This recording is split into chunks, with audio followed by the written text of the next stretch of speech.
Hi there, everybody, and welcome back to 1HourAppSec. I'm Laura Belmain, your coach and guide through bringing security into any software development lifecycle in just 1 hour per sprint. In this video, we're going to be talking about security debt. What is it, and why does it matter? So let's start at the beginning. Are you familiar with the concept of technical debt? Right? So technical debt is the idea that we can't get everything done, and we have to make compromises. We have to make decisions on things that we will get to later, or that we won't do now. Now, sometimes if you're in a small project, you might keep all of this technical debt in your head. I'm just going to remember all of these things. But if you're anything like me, no judgment intended, that's a really good way to forget half of the things that you said you were going to remember. Technical debt is often much better when we write it down somewhere, even if it's just briefly held. Now, security debt is a subsection of technical debt. So security debt refers to the decisions we make about the security of our products and how we build software that could increase risk over time. Now, every project has security debt. It's natural because, like I said, we don't know everything in advance. Things change. We make decisions, we make priority calls. I'll give you an example. If you're an early stage company or you're just working on a project, you might decide to build an authentication system. Cool. Great, standard piece of design functionality in an application. But you may decide in the early MVP stage to leave off two-factor authentication. Now, yes, I have feelings about that as a software security person, so should you. But we know these decisions happen, and they happen for all sorts of reasons. It could be you don't have time, but it could be that your user base are all of a certain age and stage and demographic for which using two-factor authentication is actually going to be a huge friction point. And so you've made the decision to not do it yet and figure out how to do it in a way that's going to be more palatable for your user base. So that decision to not put in two-factor right now is a piece of security debt.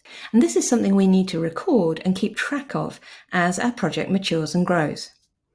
Now, not all debt will be paid back. We know this with technical debt. Sometimes you come back to it in 3 months and go, actually, it turns out we didn't need to do that. So that's fine. Cool. Fantastic. We can delete it.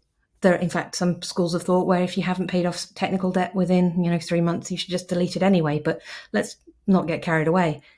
In security debt, what we'd want to do is review this list of things we haven't got to every month, every 2 months, and say, hey, is there something I need to do here?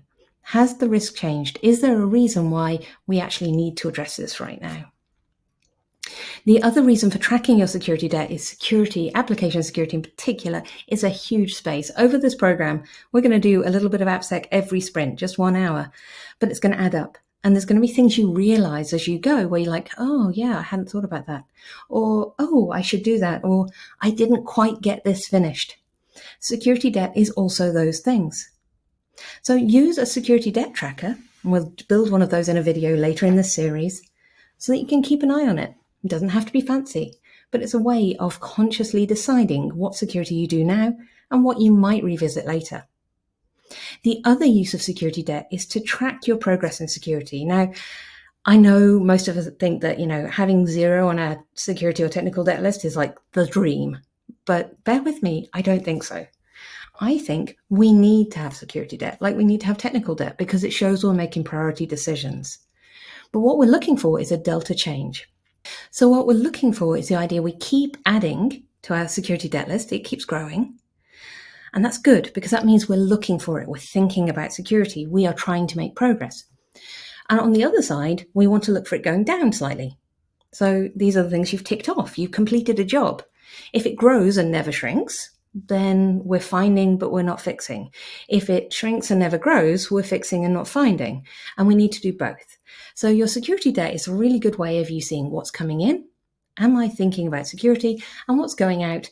Am I making progress? And if you track that delta over time, that velocity, that can be a really empowering way for you and your team to go, hey, we are doing a little bit and we are making progress. So wherever you're at with your maturity on tracking technical debt, use this as an excuse to start a security debt tracker and use that as a tool for seeing I am making progress in application security. Thank you so much for watching this video. If you liked it, please subscribe using the buttons wherever they are in your player. Leave a comment. Let us know how you're getting on. If you think other teams might benefit from joining this program, then share the link to 1HourAppSec. So that's www.onehourappsec.com. We'd love to have you on board.